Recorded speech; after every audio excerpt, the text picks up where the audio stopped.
नमस्कार, आपके साथ मैं हूं विवेक शर्मा और आप देख रहे हैं उत्तर बंगाल एवं सिक्किम का leading news channel SK live.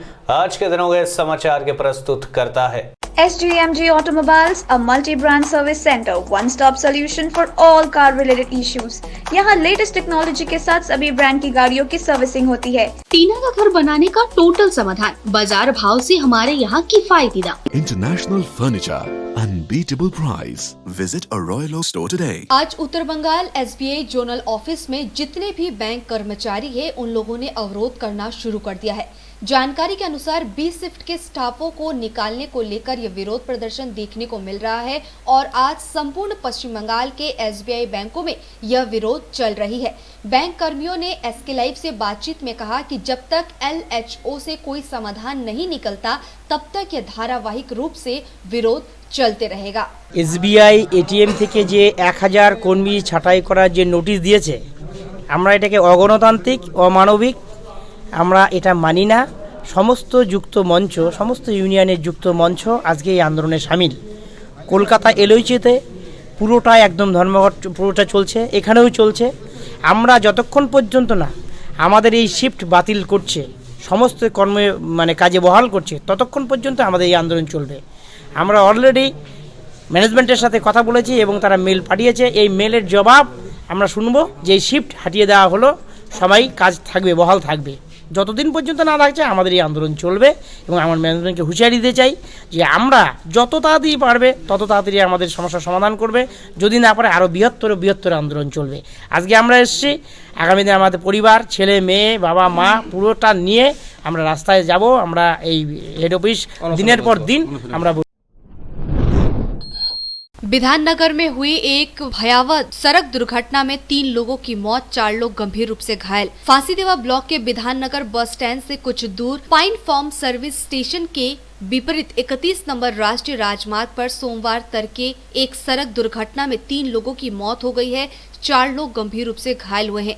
घायलों को उत्तर बंगाल मेडिकल कॉलेज अस्पताल में भर्ती कराया गया है, जिसमें से 2 की स्थिति काफी गंभीर बनी हुई है। पुलिस से मिली जानकारी के अनुसार यह घटना NBSTC बस और ट्रक के बीच में हुई है। इस दुर्घटना में बस के परखच्चे उड़ गए हैं, जिसके कारण घटना स्थल पर 3 लोगों की मौत हो गई है। स्थानीय लोगों से मिली जानकारी के अनुसार यह दुर्घटना सोमवार सुबह 3 बजे घटी है। दुर्घटना की आवाज सुनकर लोग पहुंचे तो देखा कि बस की अवस्था काफी खराब है। इसकी सूचना मिलते ही विधाननगर थाने के पुलिस दमकल विभाग की गाड़ियां मौके पर पहुंची। घायलों को तत्काल अस्पताल पहुंचाया गया और बाद में पुलिस ने गाड़ी को हटा दिया। पूरे मामले की जांच में पुलिस जुटी हुई है। दुर्घटना के कारण कुछ देर यातायात भी बाधित रहा। ফোন করতে করতে আসছে, মুখের ভাষা খারাপ করতে করতে, আর গাড়ি একদম পুরো স্পিডে নিয়ে আসছে একদম। আচ্ছা, এসে আমরা ঘুমের ঝোঁকে ঘুমিয়ে গেছিলাম, ডালখোলা পার করে, ইসলামপুর পার করে। আচ্ছা, আর কিছু জানি না, ওই মুখের ভাষা অনেক দূর থেকে খারাপ করতে করতে আসছে। কোন ড্রাইভারকে ফোন লাগাইছে, কোনটা দিয়ে গাড়ি চলে গেল, কি হচ্ছে না হচ্ছে, পুরো স্পিডে চলে আসছে। ওই এসে এখানে মেরে দিয়েছে তিনটার দিকে। ঘটনার সঙ্গে সঙ্গে আমাদের পুলিশ আমাদের ফায়ার কন্ট্রোলে ফোন করে, সঙ্গে সঙ্গে আমরা 2টো গাড়ি নিয়ে চলে আসি, একটা ফায়ার টেন্ডার, একটা স্পেশাল গিয়ার্সের টেন্ডার শিলিগুড়ি থেকে, এবং আমাদের নকশালবাড়ি ফায়ার চলে আসি সঙ্গে সঙ্গে। আচ্ছা, এসে দেখি একটা স্টেট বাস কুচবিহার যাচ্ছিল কলকাতা থেকে। আচ্ছা, বড় একটা আপনার লরির সঙ্গে পিছনে ধাক্কা লাগে, তাতে কেবিনটার বাঁদিকে ল্যাফট হয়ে যায় এবং কিছু মানুষ আহত হয়। পুলিশ মারফত আমরা জানতে পারলাম 3 জন নাকি ডেথ হয়েছে। আচ্ছা, আর 3 জনকে নর্থ বেঙ্গল মেডিকেল কলেজে পাঠিয়েছে, আর যারা প্রাইমারি হেলথ সেন্টারের জন্য প্রাথমিক চিকিৎসার জন্য কিছু লোককে পাঠানো হয়েছে। আপাতত আমরা ভিতরে সার্চ করলাম, করে একজনকে বের করলাম পুলিশের সহযোগিতা এবং ট্রেনের লোকাল পিপলের সহযোগিতায়। नाथुला में चीन भारत सीमा के पास रविवार को एक सड़क दुर्घटना में 3 सैनिक कर्मी समेत एक सैनिक के बेटे की मौके पर ही मौत हो गई। सिक्किम के SSP SP एलसारी ने बताया कि एक सेना का वाहन नाथुला के पास बर्फ से लदे जवाहरलाल नेहरू रोड पर 17 मील की दूरी पर फिसल गया, जिसके बाद वह खाई में गिर गया। इस दुर्घटना में 3 सैनिकों और एक सैनिक के बेटे की मौके पर ही मौत हो गई। वहीं इस घटना में अन्य एक जवान घायल हो गया है। राहत की खबर। स्वास्थ्य मंत्री के अनुसार देश में महामारी का सबसे बुरा दौर खत्म। जनवरी में वैक्सीनेशन शुरू हो सकता है। केंद्रीय स्वास्थ्य मंत्री हर्षवर्धन ने उम्मीद जताई है कि देश में कोरोना वैक्सीन लगने का काम जनवरी में शुरू हो सकता है। उन्होंने यह भी कहा है कि भारत में शायद कोरोना महामारी का सबसे बुरा दौर खत्म हो चुका है। उन्होंने कहा कि जनवरी के किसी भी हफ्ते में भारत अपने नागरिकों को वैक्सीन देने की स्थिति में होगा। केंद्रीय स्वास्थ्य मंत्री डॉक्टर हर्षवर्धन ने रविवार को न्यूज एजेंसी से बातचीत में कहा, मुझे निजी तौर पर लग रहा है कि जनवरी के किसी हफ्ते में वैक्सीन का पहला डोज दे दिया जाएगा। हम इस स्थिति में पहुंच चुके हैं। हालांकि हमारी पहली प्राथमिकता है कि वैक्सीन सुरक्षित और इफेक्टिव रहे। इसके साथ हम किसी भी तरह का समझौता नहीं कर सकते हैं। कोरोना पर नियंत्रण पाते ही लागू होगा सीएए कानून। पश्चिम बंगाल में बोले गृह मंत्री अमित शाह। कोरोना वायरस संकट से निजात पाते ही सरकार नागरिकता संशोधन कानून पर काम करना शुरू कर देगी। अभी सीएए के नियम बनने बाकी है। ये बातें केंद्रीय गृह मंत्री अमित शाह ने अपने पश्चिम बंगाल दौरे के दूसरे दिन अंतिम दिन कही। वह पश्चिम बंगाल के बोलपुर में एक प्रेस कॉन्फ्रेंस को संबोधित कर रहे थे। अभी सीएए के नियम बनने बाकी है। पश्चिम बंगाल में सीएए कब लागू होगा के सवाल पर अमित शाह ने कहा, कोरोना वायरस महामारी की वजह से कई काम रुक गए हैं। सीएए के नियम बनने अभी बाकी है। वैक्सीन आने के बाद कोरोना संकट से जैसे ही निजात मिलेगी, सीएए को कानून करने को लेकर विचार किया जाएगा। आगे इस बारे में जो भी अपडेट होगा आपको जानकारी दी जाएगी। कोहरे की चपेट में उत्तर भारत, गिरते तापमान और शीतलहर से ठिठुर रहे लोग। दिल्ली एनसीआर समेत पूरे उत्तर भारत इन दिनों कोहरे की चपेट में है। दिल्ली, उत्तर प्रदेश, हरियाणा, पंजाब और बिहार समेत अन्य राज्यों में भी शीतलहर का कहर जारी है। सोमवार को भी इन तमाम प्रदेशों में यही हाल रहा। कई शहरों में तो कोहरा इतना ज्यादा था कि लोग 25 मीटर दूर की चीज भी नहीं देख पा रहे थे। मौसम विभाग के अनुसार आज पूर्वी राजस्थान, पूर्वी उत्तर प्रदेश और उड़ीसा में शीतलहर चल रही है। विभाग के पूर्वानुमान के अनुसार पंजाब, हरियाणा, पश्चिम उत्तर प्रदेश और राजस्थान के न्यूनतम तापमान में 1 से 2 डिग्री की सेल्सियस में वृद्धि हुई है। लेते छोटा सा ब्रेक, फिर मिलेंगे ब्रेक के बाद। समय के साथ ही जरूरी बदलाव। प्लास्टिक हटाओ, रस्ट प्रूफ और food grade stainless still water tank लगाओ और लाइफ टाइम गारंटी पाओ। इसके हैं फायदे अनेक। काफी दिनों के लिए प्रयोग नहीं होता तो भी फंगस नहीं। सफाई बिल्कुल आसान। मौसम जो भी हो, पानी नॉर्मल ही रहेगा। प्लास्टिक हानिकारक, स्टील के फायदे हैं अनेक।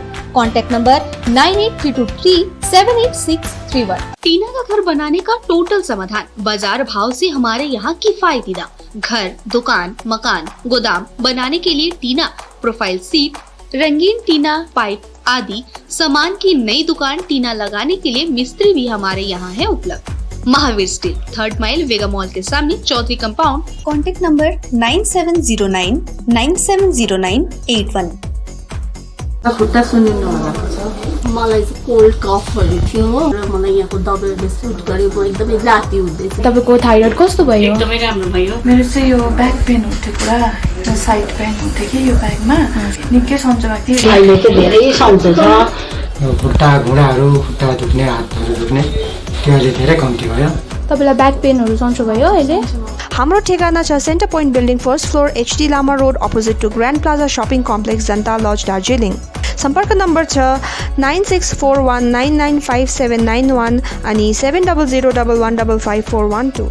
SGMG Automobiles, a multi-brand service center, one-stop solution for all car-related issues. यहाँ लेटेस्ट टेक्नोलॉजी के साथ सभी ब्रांड की गाड़ियों की सर्विसिंग होती है। 20 मिनट में ही car wash, in house automatic colour बनाने की मशीन इत्यादि। तो देर किस बात की, आज ही कॉल कर अपॉइंटमेंट बुक कीजिए 9609933000। SGMG Automobiles, BSF road, Salugara, Siliguri.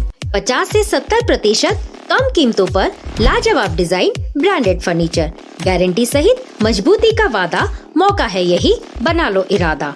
Bedroom set, sofa set, dining set, outdoor या ऑफिस फर्नीचर से लेकर मॉड्यूलर किचन उपलब्ध है। कम कीमत में बेहतरीन गुणवत्ता का पूरा भरोसा। Orchid building opposite Vega circle 2.5 mile Sevoke road Siliguri. International Furniture, unbeatable price. Visit a Royal Oak store today. के लिए SK लाइव ही बेस्ट ऑप्शन है। SK लाइव का इस क्षेत्र में 24 घंटा टेलीविजन, एंड्रॉइड ऐप और वेबसाइट पर प्रसारण होता है। सोशल मीडिया पर भी हम उपलब्ध हैं। हमारी व्यूवरशिप 9 लाख से अधिक है। सिक्किम, हैथवे और NXT डिजिटल पर, दार्जिलिंग और कालिम्पोंग में दोनों हैथवे और CCN सेटअप बॉक्स पर, क्लामपुर से लेके मैनागुड़ी हैथवे पर, सिटी केबल पर, सिलीगुड़ी और आसपास, नक्सलबाड़ी से पानी टंकी तक NXT डिजिटल में। तो सोचिए नहीं, कॉल करें 7908554308। ब्रेक के बाद आपका फिर से स्वागत है। बढ़ते हैं खबरों की तरफ। तृणमूल से भाजपा में शामिल कार्तिक पाल का शहर लौटने पर हुआ भव्य स्वागत। मेदिनीपुर में गृह मंत्री अमित शाह की जनसभा में थामा भाजपा का दामन। तृणमूल कांग्रेस से भाजपा में शामिल उत्तर दिनाजपुर जिले के कालियागंज के विकास के सीप हसलासर कार्तिक पाल के पार्टी में आने से भाजपा कार्यकर्ताओं में उत्साह का माहौल है। शनिवार को मेदिनीपुर की सभा में गृह मंत्री अमित शाह की मौजूदगी में कार्तिक पाल भाजपा में शामिल होने के बाद रविवार को देर शाम वो उत्तर नागपुर जिले के कालियागंज लौटे। कालियागंज पहुंचते ही सैकड़ों भाजपा कार्यकर्ता व समर्थकों ने उनका गर्मजोशी के साथ स्वागत किया। भाजपा नेता अमित शाह, युवा मोर्चा के मालदा जिला के पर्यवेक्षक गौरांग दास, पंचायत समिति के विद्युत विभाग के कर्माध्यक्ष सुमन पाल, युवा मोर्चा के पूर्व शहर अध्यक्ष अभिजीत सरकार समेत काफी संख्या में वरिष्ठ नेताओं ने कार्तिक पाल का पार्टी में स्वागत किया। बाद में भाजपा समर्थकों ने मोटरसाइकिल रैली निकालकर कार्तिक पाल को लेकर कालियागंज शहर के विभिन्न मार्गों की परिक्रमा करते हुए मां बैरा काली मंदिर पहुंचे, जहां मां काली की पूजा अर्चना की। इसके बाद वे सुकांत मोड़ स्थित पार्टी कार्यालय पहुंचे। वहां उन्होंने पार्टी कार्यकर्ताओं से मुलाकात कर पार्टी की भावी गतिविधियों पर विस्तार से विचार विमर्श किया। पृथ्वीर सबचेয়ে বড় পরিবার বিজেপি পরিবার, সেই পরিবারে আজকে আমি যোগদান দিতে পেরে নিজেকে ধন্য মনে করছি। এবং তার সাথে আমি একটা রাজনৈতিক দলে ছিলাম, কিন্তু একটা রাজনৈতিক দলে যেখানে আমাকে বারে বারে বারে বারে বিভিন্নভাবে চাপিয়ে দেওয়া হচ্ছে, সেই জায়গাটায় নিজের আত্মসম্মান যেমন গেছে, ঠিক তেমনি আমাদের গত বিধানসভা উপনির্বাচনে আমরা মানুষকে অনেকগুলো প্রতিশ্রুতি দিয়েছিলাম। বিশেষ করে 7 দফা প্রতিশ্রুতি ছিল এবং সেই 7 দফা প্রতিশ্রুতির মধ্যে প্রথম প্রতিশ্রুতি যেটা ছিল কালিয়াগঞ্জের হসপিটালকে 250 বেডের হসপিটাল করা। আমরা দীর্ঘ 1 বছর অতিক্রান্ত এবং তার সাথে আবার একটা বিধানসভা নির্বাচন আমাদের চলে এসছে। আমরা মানুষের কাছে যাব কি নিয়ে, কিসের জন্য, এবং তার সাথে আমাদের কালিয়াগঞ্জের যে উন্নয়ন হয়েছে পৌরসভার, সেই উন্নয়নের জন্য যে আমার যে ইঞ্জিন, আমি তো একটা বগি মাত্র, সেই ইঞ্জিন আমার ছিল যে আমাকে পথ প্রদর্শক শুভেন্দু অধিকারী, তিনি যখন নিজে সিদ্ধান্ত নিলেন যে এখান থেকে তিনি বড় পরিবারে বিজেপি পরিবারে যাবেন, তখন কালিয়াগঞ্জের উন্নয়নের কথা ভেবে আমিও তার সাথে আমি গতকাল যোগ দিয়েছি বিজেপি পরিবারে। প্রথমেই বলি যে কাজগুলো হয়ে গেছে সেগুলো মোটামুটি প্রায় সবই শেষের দিকে। মাঝে কিছু নোংরা রাজনীতি হয়েছে। আমি বলি কালিয়াগঞ্জ বাস স্ট্যান্ড দীর্ঘদিন ধরেই সম্পন্ন হয়েছে এবং সেই বাস স্ট্যান্ডে আপনারা সবাই দেখেছেন প্রেস মিডিয়া যে সেখানে প্যান্ডেলও করা হয়েছিল, বাসটা উদ্বোধন করা হবে এবং উদ্বোধক ছিলেন মাননীয় পরিবহন মন্ত্রী তৎকালীন শুভেন্দু অধিকারী মহাশয়। যে কোনো রাজনৈতিক কারণে তাকে ছোট করার জন্য বা আমাকে ছোট করার জন্য বাস স্ট্যান্ড কিন্তু উদ্বোধন হলো না। বঞ্চিত কিন্তু আমরা কালিয়াগঞ্জের সাধারণ মানুষ। আজকে দেখবেন যে টেম্পোরারি বাস স্ট্যান্ডটা রয়েছে, অসংখ্য মা বোনেরা, বাড়ির মানুষেরা, তারা কিন্তু কঠোর শীতের মধ্যে সেখানে দাঁড়িয়ে আসে। অত সুন্দর এত বড় একটা ইনফ্রাস্ট্রাকচার, কিন্তু সেখানে কিন্তু আমাদের সেই জায়গা নেই। নিজেদের মধ্যে বঞ্চনা বা কেন এত নোংরা রাজনীতি হবে। আর আগামী দিন যে উন্নয়ন বলছেন, কালিয়াগঞ্জে যে উন্নয়ন হয়েছে তার থেকে অনেক বেশি উন্নয়ন হবে, কারণ আগামী দিনে আমাদের নতুন সরকার আসবে, যে সরকারের আমাদের প্রথম লক্ষ্য হবে কালিয়াগঞ্জবাসীর শহর কিংবা গ্রামের একটাই বড়, সেটা হচ্ছে কালিয়াগঞ্জ বড় হসপিটাল। এবং সেই আশাগুলো রয়েছে এবং আমরা নেতৃত্বের সাথে কথা বলেছি এবং আগামী দিনে আমাদের ভবানীদা রয়েছেন, আমাদের নেতৃত্ব রয়েছেন, জেলা প্রেসিডেন্ট রয়েছেন এবং কালিয়াগঞ্জকে কীভাবে আরও এগিয়ে নিয়ে যাওয়া যায় সেই জন্যই হবে। আর এখন নতুন করে আর কোনো কাজ হবে না, কারণ গভর্নমেন্ট বেতন দিতেই ব্যস্ত, কাজ কী করে হবে। দেখুন, আমাদের সর্বভারতীয় স্বরাষ্ট্রমন্ত্রী মাননীয় অমিত শাহর হাত ধরে আমাদের কার্তিকদা এখানে জয়েন করেছেন বিজেপিতে। আমরা কালিয়াগঞ্জ শহর মণ্ডলের পক্ষ থেকে আমরা ওনাকে স্বাগত জানাচ্ছি। আমরা আগামী দিনে দল কিভাবে, আগামী দিনে কার্যক্রম কি হবে সেটা দল বসে সিদ্ধান্ত ওনার সঙ্গে বসে কাজে লাগাবে। আমরা তো চাই বিজেপির মধ্যে সবাই আসুক। আগামী দিনে 2021 আমাদের যে লক্ষ্য, সেই লক্ষ্যে আমরা যারা স্বচ্ছ ভাবমূর্তি নরেন্দ্র মোদীর স্বপ্নকে রূপায়িত করার জন্য যারা এগিয়ে আসবেন তাদেরকে আমরা সবাইকে স্বাগত জানাচ্ছি এবং আশা করছি সেই লক্ষ্যে আমরা কার্তিক দা যেহেতু জয়েন করেছে তাতে আমাদের। देश में पिछले 24 घंटे में मिले 24,337 कोरोना संक्रमित। संक्रमण मुक्त मरीजों की संख्या 96 लाख के पार पहुंची। भारत में कोरोना वायरस के मामलों में बढ़ोतरी और गिरावट का सिलसिला लगातार जारी है। पिछले 24 घंटे में 24,337 मामले रिपोर्ट किए गए हैं। वहीं रविवार को 26,624 संक्रमित मिले थे। देश में कोरोना से संक्रमण मुक्त मरीजों की संख्या 96 लाख को पार कर गई है। सक्रिय मामले लगातार 4 लाख से नीचे बने हुए हैं। केंद्रीय स्वास्थ्य मंत्रालय के आंकड़ों के अनुसार पिछले 24 घंटे में 24,337 लोग कोरोना वायरस से संक्रमित मुक्त हुए हैं। इसके बाद देश में कोरोना की चपेट में आने वाले लोगों की संख्या 1,55,560 हो गई है। पिछले 24 घंटे में 333 मरीजों ने कोविड-19 संक्रमण के चलते अपनी जान गंवाई है, जिसके बाद कोरोना मृतकों की संख्या 1,45,810 हो गई है। मंत्रालय के आंकड़ों के अनुसार देश में पिछले 24 घंटे में 25,709 मरीजों ने वायरस को मात दी है और इलाज के बाद अस्पताल से घर लौटे हैं। इस तरह देश में कोरोना संक्रमण मुक्त मरीजों की संख्या बढ़कर 96,06,111 हो गई है। किसान आंदोलन का आज 26वां दिन जारी है। आज फिर से कर रहे हैं भूख हड़ताल। सरकार से बातचीत के न्योते पर आज फैसला लेंगे। कृषि कानून के खिलाफ किसानों के आंदोलन का आज 26वां दिन है। किसानों ने आज से भूख हड़ताल शुरू कर दी है। हर रोज 11 किसान 24 घंटे की भूख हड़ताल पर बैठेंगे। हरियाणा में 25 से 27 दिसंबर तक टोल फ्री किए जाएंगे। किसानों ने रविवार को ये ऐलान किया।